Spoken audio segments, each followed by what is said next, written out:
சற்றுமுன் வெளியான முக்கிய அறிவிப்பின்படி நகைக்கடன் வைத்துள்ள அனைவருக்கும் மிக மிக முக்கியமான அறிவிப்பு ஒன்று வெளியாகி இருக்கு. இதை பற்றி தான் இந்த வீடியோவில் டீட்டெயில்டாக நம்ம பார்க்க போகிறோம். ஸோ வீடியோவை நீங்கள் கடைசி வரைக்கும் முழுசாக பாருங்கள். அப்போ தான் என்ன சொல்கிறோம் அப்படிங்கிறது உங்களுக்கு புரியும்.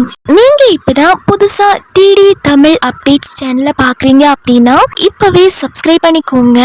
அண்ட் கூடவே பக்கத்தில் வர பெல் ஐக்கானையும் கிளிக் பண்ணி ஆல் அப்படிங்கிற ஆப்ஷனை செலக்ட் பண்ணிக்கோங்க. ஸோ அப்போ தான் நம்ம சேனலில் போடக்கூடிய அனைத்து புது புது தகவல்களுமே உங்களுடைய மொபைலுக்கு உடனே நோட்டிஃபிகேஷனாக வந்து சேரும். அண்ட் வீடியோக்குள்ளே போகிறதுக்கு முன்னாடி மறக்காமல் இந்த வீடியோக்கு ஒரு லைக் பட்டனையும் தட்டி விட்டுருங்க.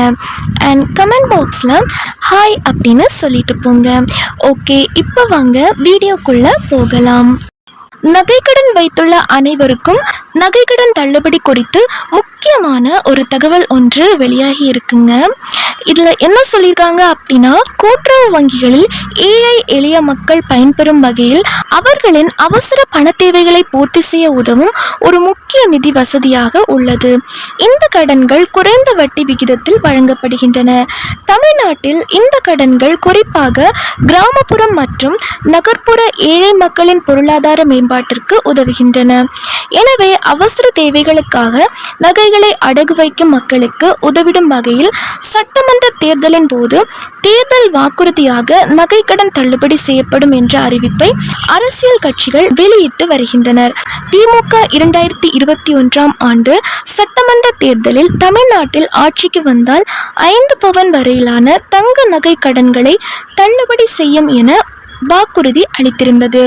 இந்த வாக்குறுதி குறிப்பாக ஏழை மக்கள், விவசாயிகள் மற்றும் பெண்களுக்கு உதவுவதற்காக அளிக்கப்பட்டது. திமுக அரசு ஆட்சிக்கு வந்த பிறகு இந்த வாக்குறுதியை நிறைவேற்றும் முயற்சிகளை மேற்கொண்டது. அந்த வகையில் 2021 செப்டம்பர் 13 அன்று முதலமைச்சர் மு.க. ஸ்டாலின் 31 மார்ச் 2021 வரை கூட்டுறவு வங்கிகளில் பெறப்பட்ட 5 பவன் அல்லது அதற்கு குறைவான தங்க நகை கடன்களை தள்ளுபடி செய்ய உத்தரவிட்டார். தமிழக அரசு அறிவித்த இந்த உத்தரவால் சுமார் 13 லட்சம் பேர் பயனடைந்துள்ளதாகவும் தகவல் வெளியாகி இருக்கு. அதே போல மகளிர் சுய உதவி குழுக்களுக்கு வழங்கப்பட்ட 2266 கோடி மதிப்பிலான கடன்களும் தள்ளுபடி செய்யப்பட்டன. திமுகவின் தங்க நகை கடன் தள்ளுபடி வாக்குறுதி 2021 தேர்தலில் முக்கியமான ஒன்றாக இருந்தது மற்றும் ஆட்சிக்கு வந்த பிறகு இது பெருமளவு நிறைவேற்றப்பட்டது. இதனால் லட்சக்கணக்கான மக்கள் பயனடைந்திருந்தாலும் செயல்படுத்துதலில் சில குறைபாடுகள் இருப்பதாக எதிர்க்கட்சிகள் விமர்சித்தன. இந்த நிலையில் தமிழக அரசு வெளியிட்டுள்ள இந்த அறிவிப்பில் கூட்டுறவு நிறுவனங்களில் 5 பவனுக்கு உட்பட்டு நகைக்கடன் பெற்று 2021 வரை இழுவையில் இருந்த நகைக்கடன் 6000 கோடி தள்ளுபடி செய்ய தமிழ்நாடு அரசால் ஆணையிடப்பட்டது. அதன்படி 12 லட்சம் பயனாளிகளுக்கு 4904 கோடி ரூபாய் அளவு தள்ளுபடி சான்றிதழுடன் அவர்கள் அடமானம் வைத்த நகைகளும் திருப்பி வழங்கப்பட்டுள்ளதாக கூறப்பட்டுள்ளது. இந்த சூழ்நிலையில் இன்னும் சில மாதங்களில் சட்டமன்ற தேர்தல் நடைபெற உள்ளது.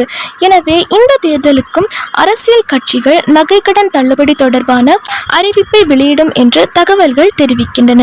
இதனால் நகைக்கடன் வைத்துள்ளவர்கள் மகிழ்ச்சி அடைந்துள்ளதாகவும் தகவல் வெளியாயிருக்கு.